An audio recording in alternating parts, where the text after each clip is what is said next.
তো রাধে রাধে ভাইরা, আশা করি সবাই ভালো আছেন। অবহেলা পেজে আমাদের নতুন একটা সিজন চালু করেছি, সেটা হচ্ছে গল্প।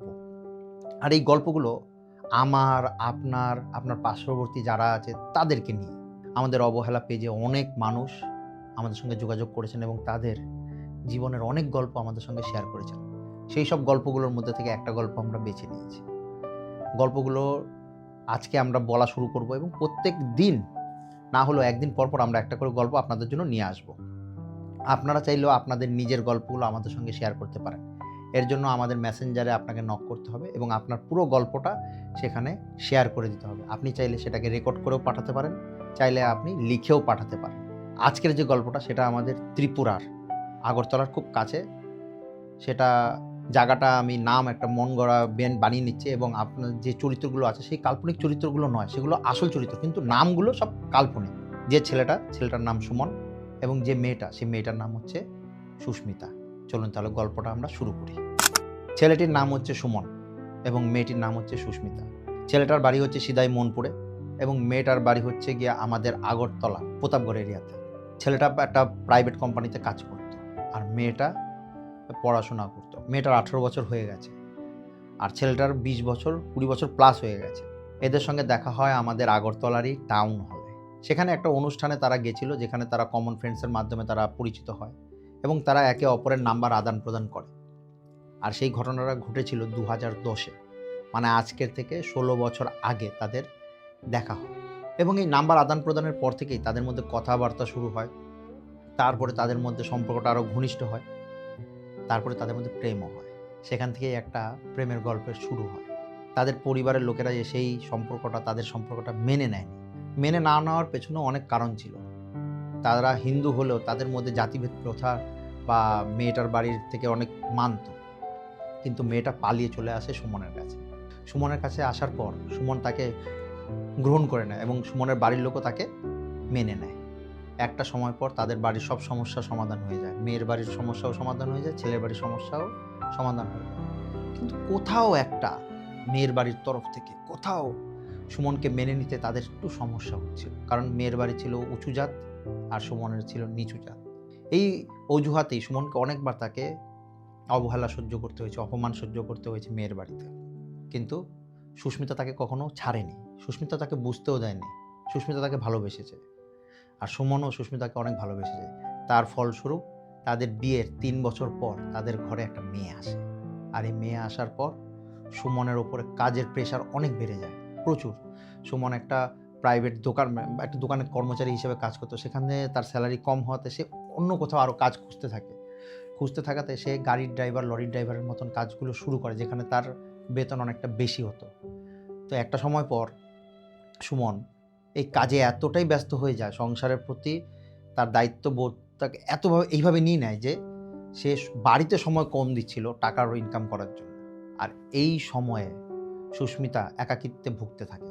সুমনের কাছে সে সময় চাইতো, কিন্তু সুমন সময় দিতে পারছিল না, কারণ তার তো দায়িত্ব বেড়ে গেছে, তার মেয়ে এসে গেছে। মেয়ের বয়স যখন 5 বছর হয় তখন সুমন বুঝতে পারে যে সুস্মিতা তার থেকে অনেকটা দূরে চলে গেছে। এতটাই দূরে চলে গেছে যে সেখান থেকে ফিরিয়ে আনতে পারছে না। মেয়ের 4র্থ জন্মদিনের সময় বা 5ম জন্মদিনের সময় একটা ঘটনা ঘটে, যেখানে রাগারাগি হয়ে যায় আর সুস্মিতা তার বাড়ি ছেড়ে তার বাপের বাড়িতে চলে যায়। মেয়েকে নিয়ে বাপের বাড়িতে চলে আসার পর সুমনও তার ইগোর কারণে হোক আর যে কারণে হোক তাদের সঙ্গে যোগাযোগ বন্ধ করে দেয়। প্রায় 35 দিন যোগাযোগ রাখে না। তারপরে একজন বাবা, তো সে বেশিই তো সে সুস্মিতাকে বিয়ে করেছে।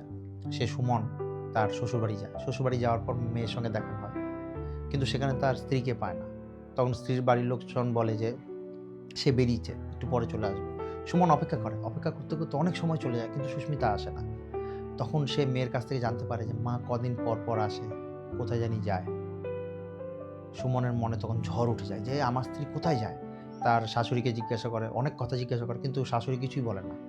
কিছুক্ষণ পর সুস্মিতা আসে, এসে বলে যে আমি তোমার সঙ্গে সংসার করব না, আর আমি তোমার সঙ্গে সংসার করব না। এই রকম অবস্থায় সুমনের মতন একটা ছেলে, যে তার নিজের সারা দিনের পরিশ্রম দিয়ে সে তার সংসারের জন্য অর্থ উপার্জন করত, সে নিজেকে শেষ করে দিতে চাইছে, সে দায়িত্ব পালন করতে চাইছে, কিন্তু সেই রকম মুহূর্তে তার স্ত্রী যখন বলছে তাকে যে আমি তোমার সঙ্গে আর সংসার করব না, আমাকে ডিভোর্স দিয়ে দাও, তখন সেই রকম একটা ছেলের ওপরে কি বয়ে যায় সেটা সেই ছেলেটা ছাড়া আর কেউ বলতে পারবে না।